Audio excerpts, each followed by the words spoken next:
السلام علیکم ورحمۃ اللہ۔ بہت عرصہ پہلے کا ذکر ہے، ملک یمن کے کسی شہر میں ایک بہت نیک اور شریف آدمی رہا کرتا تھا۔ یہ آدمی ایک ماہر درزی تھا۔ اس کے ہاتھوں کے سلے کپڑوں کی شہر میں بڑی دھوم تھی۔ اس کا پورا نام تو کوئی نہیں جانتا تھا، مگر لوگ اسے عبدل کہا کرتے تھے، اور وہ اسی نام سے مشہور تھا۔ وہ زیادہ تر امیر خواتین کے لیے قیمتی ملبوسات سیا کرتا تھا، جو بہترین سلک اور بروکٹ سے بنائے جاتے تھے۔ ان ملبوسات کے لیے وہ عام طور پر کپڑا بھی خود ہی خریدا کرتا تھا۔ ایک روز عبدل کپڑا خریدنے کے لیے مارکیٹ گیا۔ جس کپڑے کی تلاش میں وہ اس مارکیٹ پہنچا، اس کپڑے سے اسے ایک امیر تاجر کی بیٹی کے لیے شادی کا لباس تیار کرنا تھا۔ کافی دیر مارکیٹ میں گھومنے کے بعد اسے دلہن کے لیے قیمتی بروکٹ کا ایک کپڑا پسند آیا۔ اس نے وہ کپڑا خرید کر اپنی ہاتھ گاڑی میں رکھ لیا۔ یہ ہاتھ گاڑی لکڑی سے بنی ایک ٹرالی نما چیز ہوا کرتی تھی، جس میں لوگ اپنا سامان خرید کر رکھتے تھے۔ ہاتھ گاڑی میں کپڑا رکھنے کے بعد عبدل اپنی پسند کا کوئی دوسرا کپڑا تلاش کرنے لگا، مگر جب وہ دوسرا کپڑا خرید کر اپنی گاڑی کی جانب مڑا تو وہ اپنی جگہ سے غائب تھی۔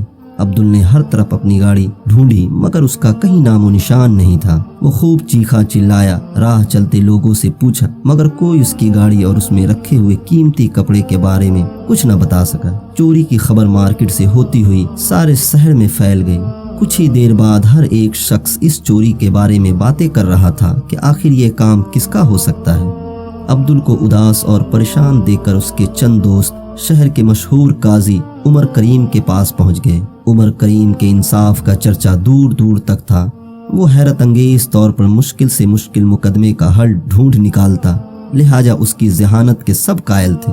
عمر کریم نے عبدل کو عدالت میں بلایا اور اس کی زبانی چوری کی پوری تفصیل سنی۔ ساری باتیں انتہائی غور سے سننے کے بعد قاضی عمر کریم نے ان تمام لوگوں کو عدالت میں پیش ہونے کا حکم دیا جو چوری کے وقت عبدل کے ساتھ مارکیٹ میں موجود تھے۔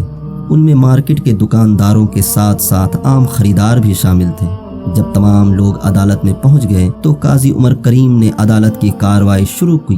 کارروائی شروع کرنے سے پہلے اس نے اچھی طرح اس بات کی تسلی کر لی تھی کہ تمام افراد وہاں پہنچ گئے تھے یا نہیں۔ سب لوگ عدالت کے کمرے میں ادب کے ساتھ خاموش بیٹھے تھے، کیونکہ وہ سب قاضی کا بڑا احترام کرتے تھے اور جانتے تھے کہ وہ اس مقدمے پر غور و خوض کر رہا تھا۔ قاضی نے خاموشی کے ساتھ باری باری ان سب کے چہروں پر ایک نظر ڈالی اور چند لمحوں کے بعد عدالت کے باہر کھڑے سپاہیوں کو بلایا۔ سارے سپاہی فوراً ہی قاضی صاحب کے سامنے حاضر ہو گئے۔ قاضی نے ان سپاہیوں کو حکم دیا کہ مارکیٹ کے باہر چوک میں لگے محافظ سپاہی کے مجسمے کو گرفتار کر کے یہاں لاؤ، کیونکہ اس نے ڈیوٹی انجام نہیں دی ہے۔ اس کی موجودگی میں یہ چوری کیسے ہو گئی؟ تمام سپاہی حیرت سے قاضی کا منہ تکنے لگے۔ بالآخر ان میں سے ایک نے ہمت کر کے کہا، جناب، آپ ایک پتھر کے مجسمے کو گرفتار کرنے کا حکم دے رہے ہیں؟ ہاں، قاضی نے فیصلہ کن لہجے میں کہا۔ فوراً اس حکم کی تعمیل کرو۔ سپاہی حکم کی تعمیل میں روانہ ہو گئے اور چوک میں نصب محافظ سپاہی کے مجسمے کو رسیوں سے باندھ کر عدالت میں اٹھا لائے۔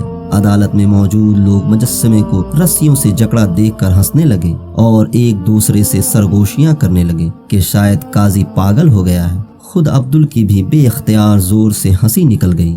اس کو ہنستا دیکھ کر دوسرے لوگ بھی بلند آواز میں ہنسنے لگے۔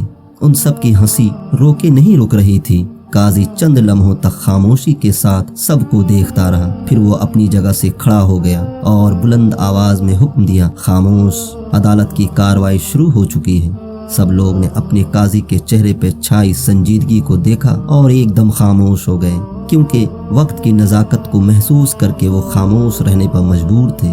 تم سب نے عدالت کی توہین کی ہے، قاضی نے غصے سے کہا، لہٰذا تم سب کو اس جرم کی پاداش میں جرمانہ ادا کرنا پڑے گا۔